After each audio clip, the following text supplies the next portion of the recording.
तो दोस्तों, वो रात थी अमावस की। ये रात सोचकर तुम्हारे रोंगटे खड़े हो गए होंगे कि कहानी सुनते वक्त पीछे मत देखना, वरना ख़तरनाक हो सकता है। और दोस्तों, हो सकता है कि पीछे भूत भी हो सकता है। सोच लो, पीछे मत देखना है, मत देखो वरना डर जाओगे। मत देखो यार, मत देखो, मत देखो, चुपचाप कहानी सुनो। मैं यार देखो कहा था ना मत देखना, लेकिन देख ही लिया, कुछ भी तो नहीं था। मगर दोस्तों डरिए ना, इसी तरह के भय को ही तो डर कहते हैं। डर एक ऐसी चीज़ बनाई है कि यार पूछो मत, बस हम लोग डर डर के जीते जा रहे हैं। और दोस्तों जाने कब ये डर ख़त्म होगा, शायद मरने के बाद, क्योंकि मरने के बाद तो सारे डर ख़त्म हो जाते हैं। देखो ये सब बकवास है, बहुत हो गया ये डर की बातें। दोस्तों कहानी सुनो, चलो सुनते हैं कहानी को। तो अभी लगेगा जब कहानी सुनोगे तब आपके भी रोंगटे खड़े हो जाएंगे। वो क्या है ना दोस्तों, एक समय की बात है, आकालगढ़ में कभी भी अकाल नहीं पड़ा था, तब भी इसका नाम आकालगढ़ ही था। और अकाल अब पड़ता है तब भी इस गांव का नाम आकालगढ़ है। दोस्तों इस गांव का नाम सुनते ही थोड़ा सा जहन में अचानक सी बातें होने लगती हैं। और दोस्तों इस गांव के अकाल पड़ने की भी एक कहानी है, सुनाऊं क्या? अरे नहीं, अरे नहीं नहीं नहीं सुनाओ तो तुम्हें का घंटा याद आएगा। दोस्तों चलो मैं अब अपनी असली बात पर आते हैं। आकालगढ़ में दो भाई नीरज और राजू अपनी बीवी के साथ बढ़िया से रहते थे। राजू और नीरज में अच्छी बनती थी। नीरज का विवाह नहीं हुआ था पर होने वाला था। कुछ दिनों बाद नीरज की भी शादी हो गई थी। कुछ दिनों तक तो ठीक ठाक चलता रहा, पर उनकी बीवियों में आपस में नहीं बनती थी, तो उन्होंने अलग अलग रहने का फ़ैसला किया और दोनों अलग अलग रहने लगे। राजू अलग होने पर बहुत कामचोर हो गया था। पहले वो भाई नीरज के साथ थोड़ा बहुत काम काज कर लिया करता था। वो दिन दिन और काम चोर होता गया और उसकी आर्थिक स्थिति खराब हो गई। और नीरज अपना काम काज सही कर रहा था। उसने अपनी मेहनत से काफ़ी अनाज खेत से उगाया। ये सब देखकर उसका भाई राजू बहुत जलता था और उसकी बीवी भी बहुत जलती थी, पर नीरज अपनी तरफ से सही था। एक दिन राजू और उसकी पत्नी ने मिलकर नीरज की पत्नी को रात में मार दिया। नीरज किसी काम से बाहर गया हुआ था। और दोस्तों हैरत की बात तो ये है, वो रात अमावस्या की रात थी। चांद अपनी पूरी रोशनी पर था, तारे टिमटिमा रहे थे, रात बिल्कुल शांत थी। उन्होंने पहले उन दोनों ने उसके घर कूदकर पहले सारा अनाज चुरा लिया। जब नीरज की पत्नी को पता चला कि उसके अनाज की चोरी कर रहा है, तब उसने उठकर देखा तो राजू और उसकी बीवी अनाज चुराने में लगे थे। तभी नीरज की बीवी ने कहा, अरे भाई आप ये क्या कर रहे हो? अपने ही घर में चोरी कर रहे हो? बहुत ही शर्म की बात है भाई। दोस्तों ये सुनकर राजू और उसकी बीवी ने सोचा कि अगर इसने गांव वालों को बता दिया तो वो लोग हमें गांव से ही निकाल देंगे। इस डर के मारे उन्होंने उसकी पत्नी को मार डाला और दूर जंगल में गाड़ के आ गए। सुबह जब नीरज घर पहुंचा तो देखा कि उसका अनाज नहीं था, थोड़ा बहुत अनाज बचा हुआ था और बिखरा पड़ा था। और जब उसने अपनी पत्नी को आवाज़ लगाई पर कोई जवाब नहीं आया उसने सारे घर को छान डाला पर वो कहीं नहीं मिली। फिर उसने अपनी भाभी से पूछा, अरे भाभी, मेरी बीवी कहाँ चली गई है? तो उसकी भाभी ने हड़बड़ा के बोला, अरे भाई, मुझे नहीं पता, कल शाम तक तो घर पर ही थी तुम्हारी बीवी। फिर इतना पूछकर उसने पड़ोसियों से पूछा तो किसी ने कहा, पता नहीं यार, और किसी ने बताया शाम तक तो घर पर ही थी। फिर वो बहुत घबरा गया और कुछ लोगों को बताया कि घर का सारा अनाज किसी ने चुरा लिया है और मेरी बीवी का भी पता नहीं है कि कहाँ वो है। उसने घर के जाके फिर देखा तो उसे उन गेहूं से एक चाकू मिला और कुछ खून भी पड़ा हुआ था। फिर उसे सब कुछ समझ में आ गया कि उसे किसी ने मारा और मार करके सारा अनाज चुरा लिया है।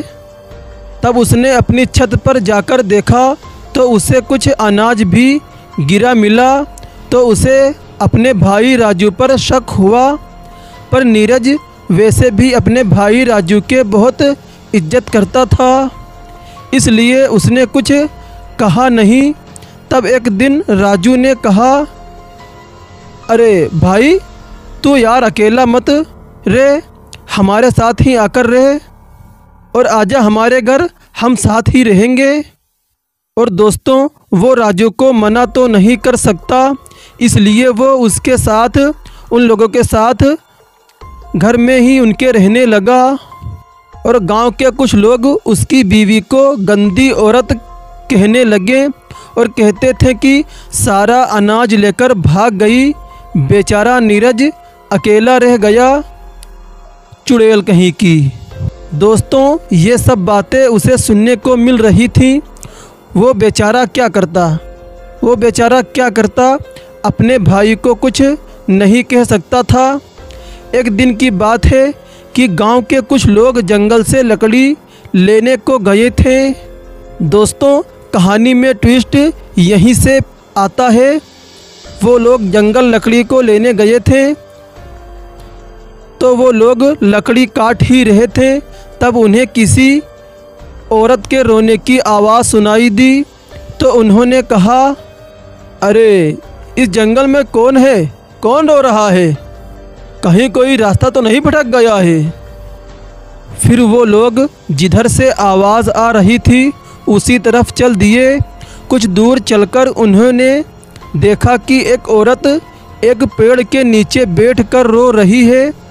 जब तक के वो उसके पास पहुँचते, वो औरत एकदम से गायब हो गई थी। और उन लोगों ने जब इस तरह का दृश्य देखा तो वो घबरा गए। उनके तो पैरों के नीचे से ज़मीन ही निकल गई और उनके पसीने छूटने लगे। तब एक आवाज़ आई कि तुम लोग कभी भी इस जंगल से लकड़ी नहीं काटोगे और जो भी यहाँ लकड़ी काटने आएगा वो ज़िंदा वापस नहीं जाएगा।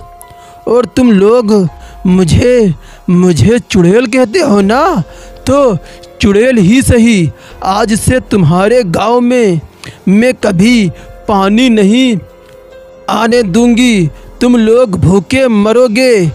यहाँ सिर्फ गांव में अकाल ही पड़ जाएगा। और अमावस की रात एक लाश तुम्हारे गांव में ज़रूर मिलेगी। जाओ तुम लोग सब गांव वालों को जाकर बता दो, आज से 3 दिन बाद ठीक अमावस्या की रात है और उस रात एक आदमी की मौत ज़रूर होगी। जिसने भी मुझे मारा है वो बचेगा नहीं। मेरा अनाज खा कर के मुझे चुड़ैल कहते हो, गांव वालों, मैं तुम्हें छोड़ूंगी नहीं। आज मैं तुम्हें बख्श दे रही हूँ। जाओ चले जाओ। और मेरे जंगल से मुझे अकेला छोड़ दो। जाओ, मुझे तैयारी करने दो, जाओ। और फिर वो औरत रोने लगी।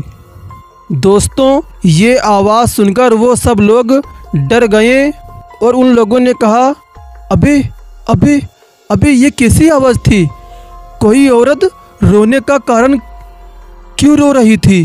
कुछ समझ में नहीं आ रहा है यार। फिर एक आदमी बोला, अरे यार, वो कह रही थी कि मेरा अनाज चुरा लिया और मुझे मार दिया। इसका मतलब ये नीरज की बीवी थी, जिसे किसी ने अनाज के लिए मार डाला है क्या यार? और नीरज की बीवी चुड़ैल बन गई है। तभी दोस्तों एकदम से भयानक चेहरा उनके सामने आया। तुम लोग अभी तक गए नहीं? जाओ, चले जाओ यहाँ से, वरना मैं तुम्हें भी मार दूंगी। फिर दोस्तों उनके तो होश ही उड़ गए और उन लोगों ने कहा, अमे भागो भागो भागो, चुड़ैल। फिर दोस्तों ऐसा कहते हुए वो गांव पहुँचे और सारे के सारे ऐसा हाफ रहे थे कि ज़िंदगी में इतना कभी नहीं भागे होंगे। गांव वालों ने इस तरह उन्हें भागते हुए देखा तो गांव वालों ने कहने लगे, क्या हुआ तुम लोगों को, क्या हुआ? तुम लोग चुड़ैल भगे जा रहे हो, आगे भी कुछ बोलो और तुम्हें बोलने की हिम्मत करो और आगे बोलो। अरे तुम्हें बोलने की पड़ी है, हमारी जान पर बनी है। फिर गांव वालों ने कहा, अरे पर क्या हुआ? तुम लोग इस तरह क्यों हाफ रहे हो? बताते हैं, पहले सांस तो लेने दो। तब उन लोगों ने गांव वालों को बताया कि नीरज की बीवी चुड़ैल बन गई है और उसने हमसे कहा है कि मेरा अनाज किसी ने चुराकर किसी ने उसे मार के जंगल में दफना दिया है। और वो कह रही थी कि अब तुम्हारे गांव में कभी पानी नहीं आएगा और हर अमावस्या की रात को एक आदमी की मौत होगी जब तक उसकी आत्मा को शांति नहीं मिलेगी, तब तक यूं ही वो लोगों को मारती रहेगी। फिर एक आदमी ने पूछा, अमे लेकिन नीरज की बीवी को मारा किसने? फिर कुछ लोगों ने कहा, यही तो पता नहीं यार हम लोगों को। कोई तो इस गांव में है जिसने ये पाप किया है कि एक हिंदू औरत को दफना दिया, पर जिसने भी ये काम किया है उसकी वजह से सारा गांव मुसीबत में पड़ गया है। ये बात सुनकर राजू भी वहां पहुंच गया और सब बातें सुनकर उसके भी होश उड़ गए। उड़ते भी क्यों ना, क्योंकि राजू ने ही उस औरत को मारा था। और राजू ये सुनकर घबरा सा गया और कहने लगा, हमें वो चुड़ैल कोई और होगी, वो चुड़ैल नहीं बन सकती, वो तो अनाज लेकर भाग गई है। फिर कुछ गांव वालों ने कहा, ये तो अमावस्या की रात को ही पता चलेगा कि किसने उसकी हत्या की थी। और चलो अपने घर सारे लोग जाओ और जो होगा देखा जाएगा। राजू के चेहरे पर तो 12 बज ही रहे थे कि वो भागता हुआ अपनी बीवी के पास पहुंचा और बोला कि हम लोग अब नहीं बचेंगे। आज से 3 दिन बाद अमावस्या की को वो चुड़ैल हमें मार डालेगी। वो बोली है, तुम पागल तो नहीं हो? फिर उसकी बोली को सुनकर उसकी बीवी ने कहा, अरे तुम्हारी तबीयत तो सही है, क्या हो गया तुम्हें? वो बोला, चुड़ैल हमें मार डालेगी। उसकी बीवी बोली, अरे कौन चुड़ैल? वो बोला, अरे वही नीरज की बीवी जिसको हमने मार कर जंगल में दफना दिया था। उसकी बीवी बोली, क्या वही उसकी बीवी? फिर वो बोला, हाँ हाँ, वो सारे गांव वालों को कह रही थी। नीरज ने ये सारी बातें छुपकर सुन ली थी जो ये लोग बतवा रहे थे। फिर नीरज भी जान चुका था कि उसके भाई और भाभी ने ही उसकी बीवी को मारा था। फिर दोस्तों नीरज अनजान बनकर बोला, अरे भैया इतना क्यों डर रहे हो, कौन तुम्हें मार डालेगा? फिर राजू बोला, अरे नहीं यार, वो तो मैं तुम्हारी भाभी को उस चुड़ैल के बारे में बता रहा था। फिर ये सुनकर नीरज चला गया, पर राजू की रातों की नींद खराब हो गई। वो बहुत डरा हुआ था। वो सपने में भी उस चुड़ैल को देखकर डर जाता था। वो और उसकी पत्नी बहुत परेशान थे। उसकी पत्नी सोचती थी कि पहले वो मुझे मारेगी और वो अपनी प्यास बुझाएगी। और दोस्तों दोनों ही डरे हुए थे। उन्हें समझ में नहीं आ रहा था कि क्या करें हम लोग।